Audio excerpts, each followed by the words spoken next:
Hey you guys, welcome to today's video.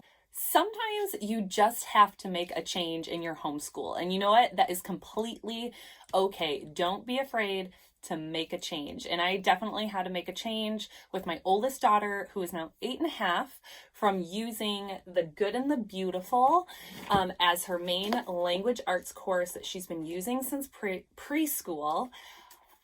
To the language lessons for a living education from Masterbooks, and I am going to let you know why.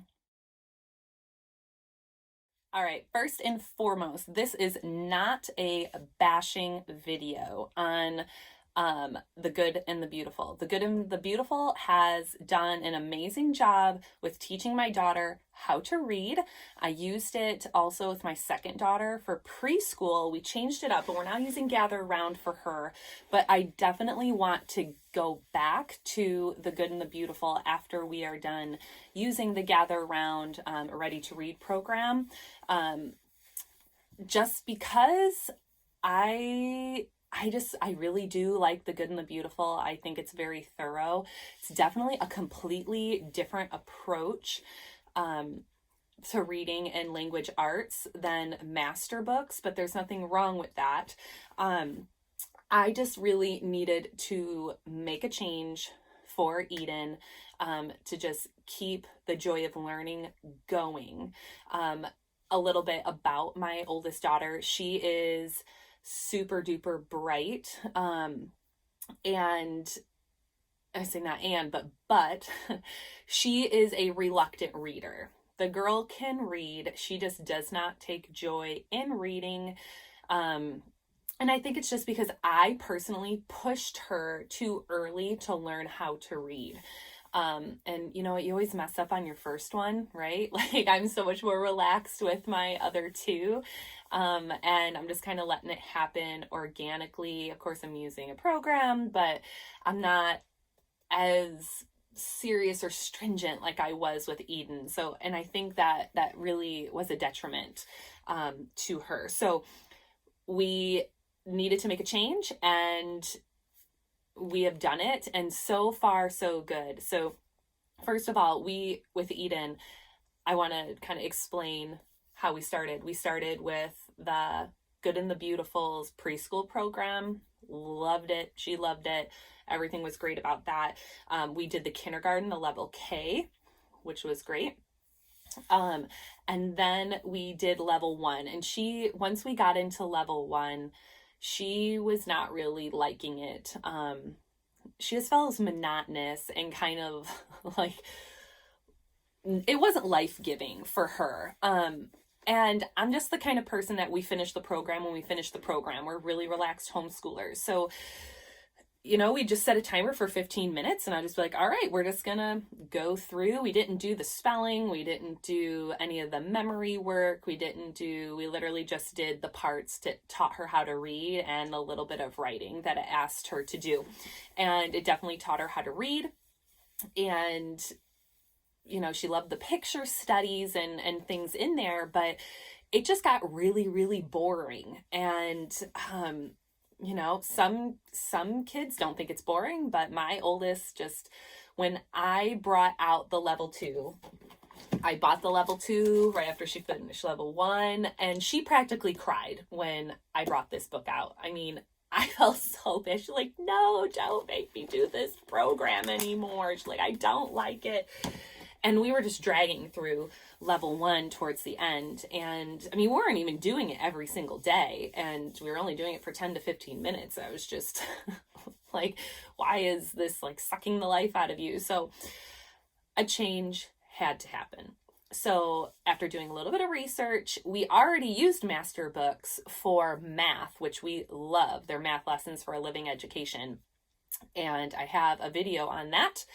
I can link that below if you would like, or you can just go to the playlist at the top of the page, and you can look under curriculum and you'll see it in there too. But what I loved about the math program from Masterbooks was it was quick, it was easy, it was simple. There wasn't so much busy work. on the page. So I knew first and foremost, if I had a program that would just look really, really simple on the page, it would instantly ease her anxieties. So let me give you an example. I'm just going to open this up to the very first lesson. Lesson 1. There's a lot of text on this page.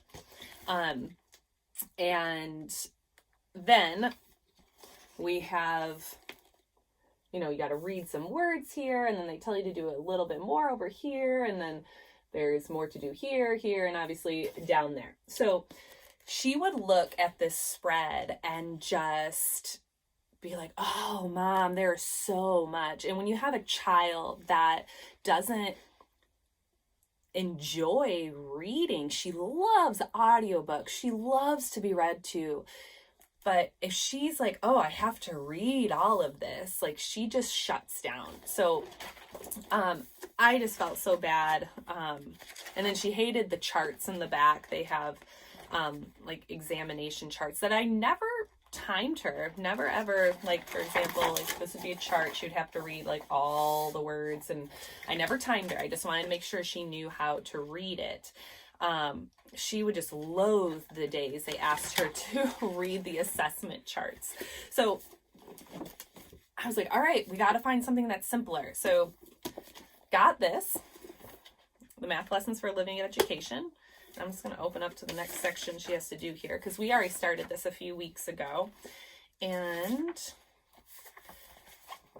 when a lesson starts, this is the end of a previous lesson, but when a lesson starts, they read what's in yellow and I'm reading what's in black. And it's just a little story that is going to start explaining, of course, it's all about God. And then there's some narration practice questions at the end. So it's just a little bit of reading comprehension, and then they get some reading practice in there.